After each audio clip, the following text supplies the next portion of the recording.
नमस्कार विद्यार्थी मित्रांनो, माझ्या यूट्यूब चॅनलमध्ये तुमचे सर्वांचे हार्दिक स्वागत आहे। विद्यार्थी मित्रांनो, सध्या आपण सगळीकडे सेतू अभ्यासक्रम राबवत आहोत। सेतू अभ्यासक्रम अंतर्गत येणारी पहिली चाचणी आपण सोडवलेली आहे। तर आज आपण इयत्ता 5वी ची चाचणी क्रमांक 2 सोडवणार आहोत। दिवस आहे 32वा। सर्वात प्रथम तुम्ही वरती तुमचं नाव टाकून घ्यायचं आहे। या चाचणीसाठी तुम्हाला गुण असणार आहेत 10। प्रत्येक प्रश्नाला प्रत्येकी 1 गुण असणार आहे। चला तर प्रश्न पहिला पाहूया काय आहे।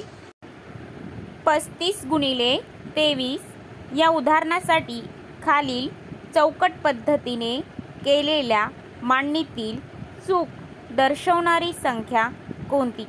पहा, तुम्हाला खाली चौकट पद्धतीने गुणाकार करून दाखवलेला आहे, परंतु त्यांची एक त्यामध्ये संख्या मांडताना चूक झालेली आहे। तर ती चूक कुठली आहे बरं, तीच तर आपल्याला शोधायची आहे। या ठिकाणी आपण प्रत्यक्ष चौकट पद्धतीने गुणाकार करून पाहूया।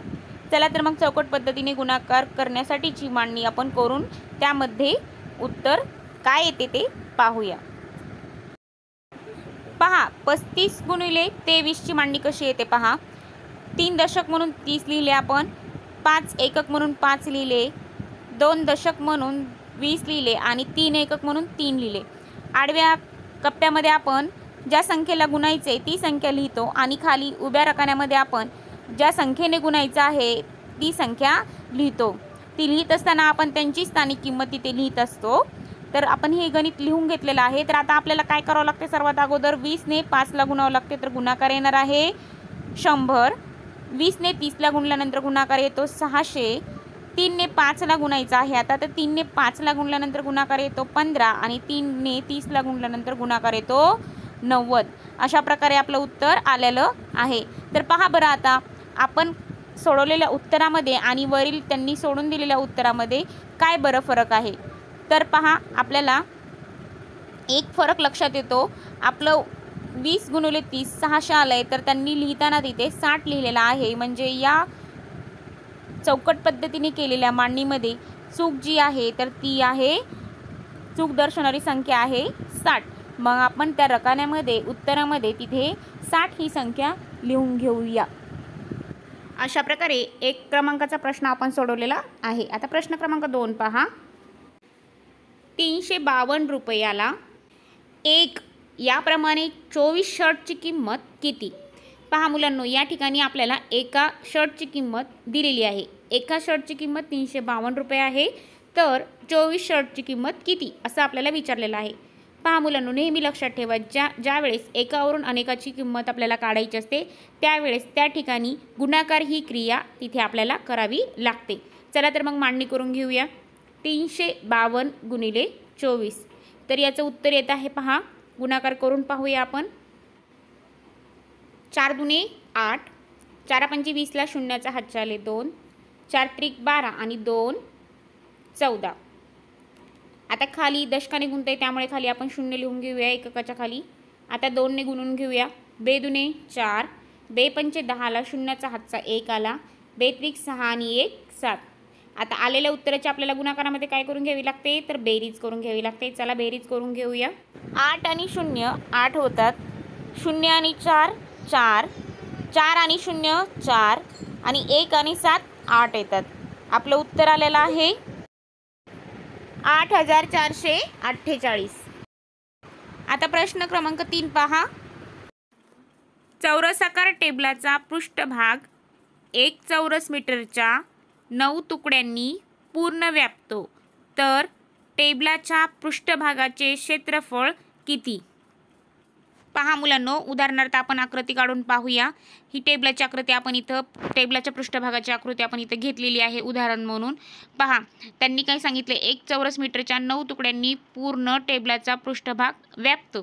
तर या ठिकाणी पहा, 9 आपण इथे तुकडे केलेले आहेत, म्हणजे 9 आकार काढलेले आहेत टेबलावरती। पहा मुलांनो, टेबलाच्या पृष्ठभागाचे आकृतीने म्हणजे तुकड्यांनी जेवढे काही जागा व्यापलेली असते त्याचे मापन म्हणजेच त्या पृष्ठभागाचे म्हणजे त्या टेबलाचे क्षेत्रफळ होय। म्हणून या टेबलाच्या पृष्ठभागाचे क्षेत्रफळ हे 9 चौरस सेंटीमीटर येणार आहे. तर उत्तरामध्ये तुम्ही 9 चौरस सेंटीमीटर असं लिहून घ्यायचं आहे. आता प्रश्न क्रमांक 4 पहा. मनीषाला तिच्या चौरसाकृती रुमालाला चारही बाजूंना लावण्यासाठी लेस विकत आणायची आहे. रुमालाच्या एका बाजूची लांबी 8 सेंटीमीटर असल्यास तिने किती लेस विकत आणावी?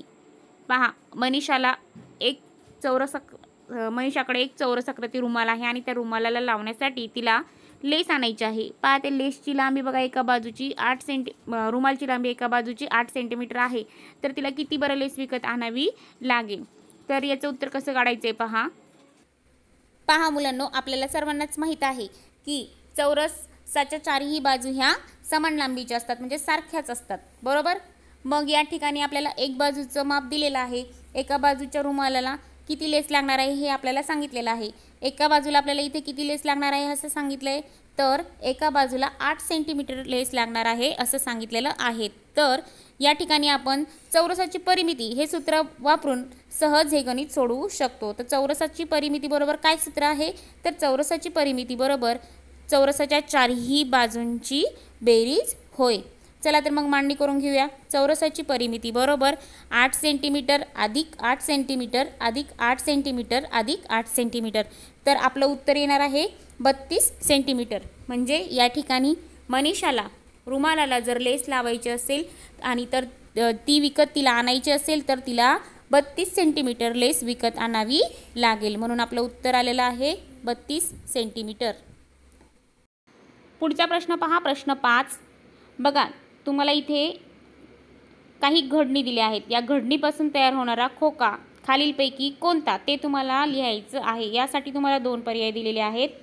पहा, चित्रामध्ये तुम्हाला घडणीचं चित्र दिलेलं आहे. त्या घडणीपासून कुठलं बरं खोकं तयार होईल घडी पाडून ते तुम्ही ओळखायचं आहे. कुठलं बरं खोकं तयार होईल या घडणीपासून? लक्षपूर्वक पहा. लक्षपूर्वक पाहिल्यानंतर आपल्या लक्षात येईल की पर्याय क्रमांक ब सारखं खोकं या ठिकाणी तयार होणार आहे. तर त्या ठिकाणी तुम्ही पर्याय ब असं लिहायचं आहे. आता पुढील प्रश्न पहा, प्रश्न क्रमांक 6. राजेश जवळ एकूण 50 चॉकलेट्स आहेत. त्याला प्रत्येक 6 चॉकलेट्सचा संच करायचा आहे. तर त्याला शेवटचा संच तयार करायला किती चॉकलेट्स कमी पडतील? या ठिकाणी तुम्हाला पर्याय दिलेले आहेत 4. पहिला पर्याय आहे 4, दुसरा पर्याय आहे 3, तिसरा पर्याय आहे 5 आणि चौथा पर्याय आहे 6. या चारीपैकी एक तुमचं या ठिकाणी उत्तर येणार आहे. तर मुलांनो, या ठिकाणी अशी गणितं जेव्हा विचारली जातात त्यावेळेस आपल्याला पहा, रमेशजवळ एकूण 50 चॉकलेट आहेत. प्रत्येक 6 चॉकलेट्सचा त्याला संच करायचा आहे. अनेकांवरून जेव्हा आपण एकाची किंमत काढतो त्यावेळेस आपल्याला तिथे भागाकार ही क्रिया करायची असते. त्या ठिकाणी पहा, आता 6ने आपण भाग देऊया 50ला, म्हणजे 6च्या पाड्यामध्ये 50 आहेत का हे पाहणार आहोत आपण. 6 एके 6, 6 2 12, 6 3 18, 6 4 24, 6 5 30, 6 6 36, 6 7 42, 6 8 48. पहा कितीचा भाग बसलाय? 8चा. 6 8 48. आणि आता किती म्हणजे बरोबर 6 6चे किती गट झालेत? तर 8 गट झालेत. चॉकलेटचे 8 गट तयार झालेत. आता मग 48 चॉकलेटचे गट 8 तयार झालेत. मग आता उरले किती चॉकलेट? 2 चॉकलेट उरले. तर मग आता काय करावं लागेल? शेवटचा संच देखील त्याला 6चाच तयार करायचा होता, परंतु त्याला किती चॉकलेट कमी पडले? तर त्याला 4 चॉकलेट कमी पडतील. म्हणून या प्रश्नाचं उत्तर तुमचं येणार आहे पर्याय अ 4. त्या ठिकाणी तुम्ही पर्याय अ हे उत्तर लिहून घ्यायचं आहे. त्याला 4 चॉकलेट कमी पडतील. प्रश्न क्रमांक 7 पहा. सीमाच्या जन्मानंतर 3ऱ्याच दिवशी एप्रिल महिन्याची 1 तारीख होती. तर तिचा जन्म किती तारखेला झाला? पहा, सीमाच्या जन्मानंतर 3ऱ्याच दिवशी एप्रिल महिन्याची 1 तारीख होती. तर तिचा जन्म किती तारखेला झाला हे आपल्याला काढायचं आहे. तर किती तारीख होती यासाठी तुम्हाला 4 पर्याय दिलेले आहेत. पर्याय पहा, पहिला 30 मार्च, दुसरा 29 मार्च, तिसरा 4 एप्रिल आणि चौथा 26 मार्च. तर या ठिकाणी येणार आहे पर्याय ब 29 मार्च. कारण मार्च महिन्यामध्ये पहा, मार्च महिना हा 31 दिवसांचा असतो. त्यामुळे सीमाच्या जन्मानंतर तिसऱ्या दिवशी एप्रिल महिन्याची 1 तारीख होती, हे तर आपल्याला सांगितलेलं आहे. त्यावरून आपण काढू शकतो की सीमाचा जन्म कोणत्या दिवशी झाला असेल, कोणत्या तारखेला झाला असेल. तर सीमाचा जन्म हा 29 मार्चला झालेला आहे, म्हणून त्या ठिकाणी तुम्हाला पर्याय ब असं लिहायचं आहे. पुढील प्रश्न आहे प्रश्न क्रमांक 8. खालील भागाकार कर. 64 भागिले 8, 8 × 64. 64 खाली लिहून घेऊया. भागाकारामध्ये वजाबाकी असते म्हणून वजाबाकीचं चिन्ह आपण इथं देणार आहोत. 64 मधून 64 गेले तर बाकी येणार आहे 0. पुढचं उदाहरण पहा. 124 भागिले 6, 6 दुने 12, भाग 12चा बसलेला आहे. 12 12 गेले 0, वरतून घेतला 4. 4 हे 6 पेक्षा लहान असल्या कारणाने भाग हा 0चा बसणार आहे. वरती किती लिहावे लागतील मग आपल्याला? 0. बाकी किती उरलेली आहे? तर बाकी उरलेली आहे 4. पुढील उदाहरण पहा. 101 भागिले 1, 1 1 1, खाली 1 लिहून घेऊया, वजाबाकी करून घेऊया.